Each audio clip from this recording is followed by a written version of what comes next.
एक दिलचस्प कहानी इसके बारे में ये कहें कि ये ऐसी वायरस है, बहुत सारे लोग समझते हैं कि न्यू कोविड-19 न्यू वायरस वाला ये किस्सा मीडिया ने बहुत ज़्यादा इसको मशहूर किया कि ये कोई नई वायरस आ गई है।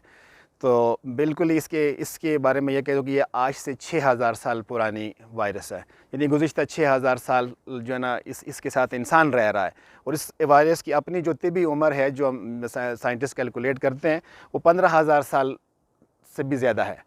मीन्स कि इतनी कदीम वायरस को हम कह रहे हैं कि ये न्यू वायरस है, तो ये कोई नई वायरस नहीं है, एक बात।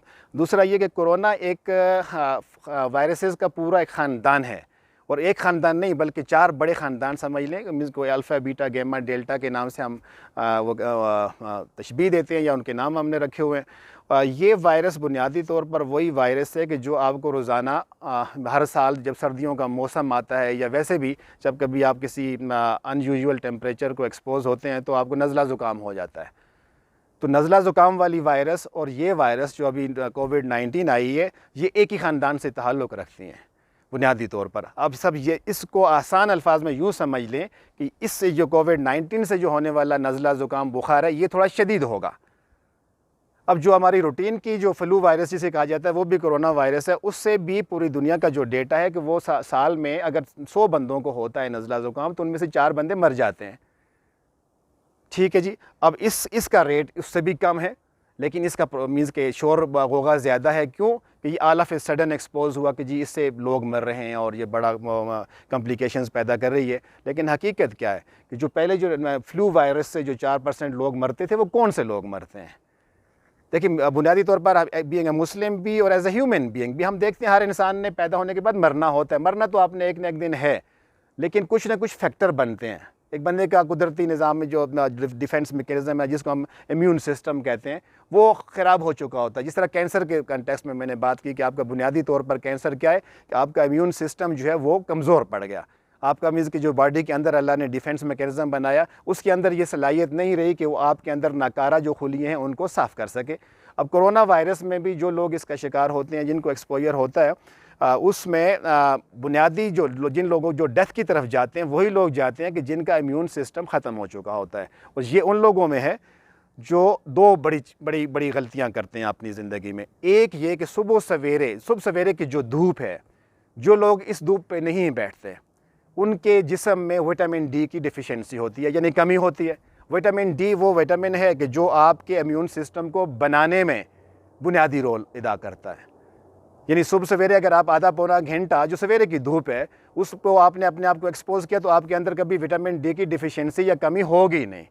एक चीज़। दूसरा वो विटामिन है जो अभी तक जितनी भी रिसर्च आप उठा के देख लें पूरी दुनिया की जो पब्लिश हुई है, विटामिन सी है। विटामिन सी वो है कि जो जब आपका सिस्टम बना हुआ है, इसकी रूटीन की धुलाई सफाई करनी है। तो जो लोग सर्दियों के मौसम में बिलखसूस, जब इस तरह मौसम ये आ रहा है, ये माल्टा अभी अब आपका सीजनल फ्रूट आएगा, किनू आ रहा है, इसका इस्तेमाल करते हैं, या फिर हमारे यहाँ अमरूद पाया जाता है, या शिमला मिर्च पाई जाती है, ये विटामिन सी से भरी हुई चीज़ें हैं। इनका रेगुलरली बाकायदा इस्तेमाल करते हैं, उनके इम्यून सिस्टम की जो है ना कभी भी उनके अंदर खामी आ ही नहीं सकती। तो आप एक चीज़ करें कि मीन्स के सुबह सवेरे धूप में बैठें, और ये मज़ा भी इसमें भी सेहत के बाकी भी फ़वाइद हैं। आपका मीन्स के जो सिस्टम है वो भी इससे अच्छा बनता है। एक तो आपका विटामिन डी का भी उस कमी नहीं होगी। अभी से स्टार्ट कर दें। ये वाहिद विटामिन डी है कि जो आपके जिस्म में स्टोर होता है। विटामिन सी, जैसे माल्टा, ये चीज़ें तो आपको डेली के बेस पे खानी पड़ेंगी ना, क्योंकि आपने अमरूद खा लिया, आपने शिमला मिर्च का सालन खा लिया, आपने इस तरह की चीज़ें ले ली, तो वो आपकी डेली की ज़रूरत है, क्योंकि रूटीन की सफाई आपकी है। जिस्म आपका जो इम्यून सिस्टम जो आपका बनने का मेकेनिज़्म है, वो लॉन्ग टर्म है।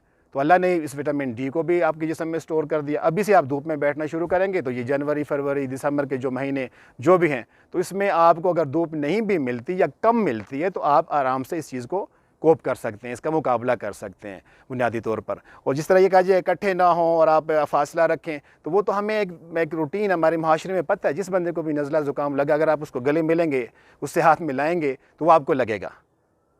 लिहाजा बुनियादी तौर पर ये जो वायरस है, इससे डरना, इससे खौफज़दा होना, इसकी हमें ज़रूरत नहीं है। बिलखसूस पाकिस्तान के लोगों को इसलिए नहीं है कि हम अल्लाह के फजल करम से इस दुनिया के जियोग्राफ़ी में एक ऐसे एरिया में पाए जाते हैं जहाँ पे सनलाइट बहुत ज़्यादा है। ये यूरोप की तरह का मसला नहीं है। बहुत सारे लोग कहते हैं कि देखें जी यूरोप वाले इतने तरक्की याफ्ता हैं, उनके यहाँ क्यों इतनी अमवात हो गई। आप कहते हैं कुछ मसला नहीं है। मसला ये है कि उनके यहाँ मीन्स के जो सन एक्सपोजर है वो है नहीं है। एक बंदा एक फ्लैट में पैदा हुआ, ठीक है, वो एयर कंडीशन कमरा है, उसमें से वो निकला, वो एयर कंडीशन उसमें ट्रेन में बैठा, जाके ऑफिस में पहुँच गया, वो कभी सूरज उसने देखा नहीं, तो उसके जिस्म में वो विटामिन डी उस तरह का कुदरती डेवलप ही नहीं हुआ। मीन्स कि वो एक आर्टिफिशियल माहौल में रहने वाले लोग हैं, तो उनका जो इम्यून सिस्टम है वो कुदरती तौर पर ही कमज़ोर होता है।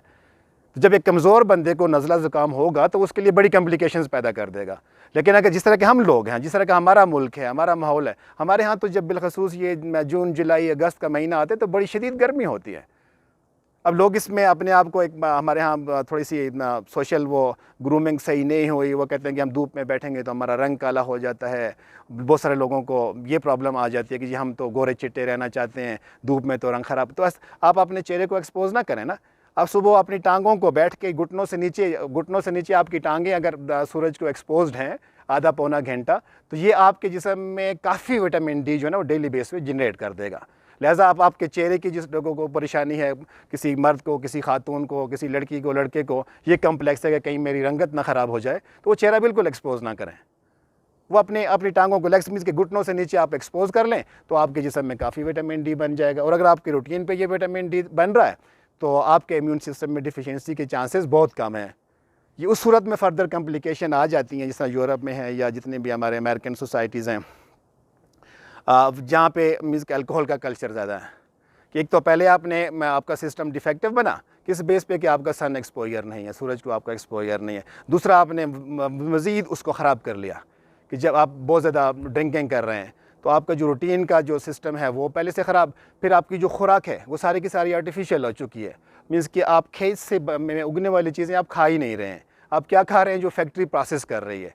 और जितना भी प्रोसेस्ड फूड है, जितनी भी ये प्रोसेस चीज़ें हैं, ये आपके क़ुव्वत मुदाफ़ियत को, आपके इम्यून सिस्टम को तबाह करती हैं। और ये मेन फैक्टर है उन लोगों के यहाँ कि वहाँ पे अमवात बहुत ज़्यादा हैं, बहुत ज़्यादा डेथ्स हो रही हैं कि मीन्स कि वो बिल्कुल अननेचुरल लाइफ है। तो आप पाकिस्तान में हेल्थ सिस्टम तो इतना खास डेवलप नहीं है कि तो पाकिस्तान में क्यों इतने लोग नहीं मरे। अब हमारा जो डेटा है 6,500 के करीब जा रहा है। 6,500 तो हमारे यहाँ लोग वैसे मीन्स के रूटीन की बीमारियों में मर रहे होते हैं। तो लिहाजा मीन्स के इस बीमारी के लिए हमें इसके लिए गैर ज़रूरी परेशान होना, गैर ज़रूरी इसके ऊपर मुतफक्र होने की ज़रूरत नहीं है। सिर्फ अपने जो लाइफस्टाइल, जैसे मैंने कैंसर के कंटेक्स्ट में बात की या मीन्स की वो नशे के कंटेक्स्ट में बात की, अपने तर्ज़ ज़िंदगी को फितरत के करीब लेके आ जाए, नेचर के करीब लेके आ जाए, ताकि आपका इम्यून सिस्टम इस काबिल हो कि कोरोना वायरस अगर आपको लगती है तो ये ऑटोमेटिकली इसको खुद मैनेज कर पाएगा। लेकिन अगर आपने अपना मुदाफ़ियाती निज़ाम को, अपने इम्यून सिस्टम को ही बिल्कुल ख़राब कर रखा है तो फिर यकीनन कोरोना वायरस जिसको भी लगेगी उसका बचना मुश्किल काम है।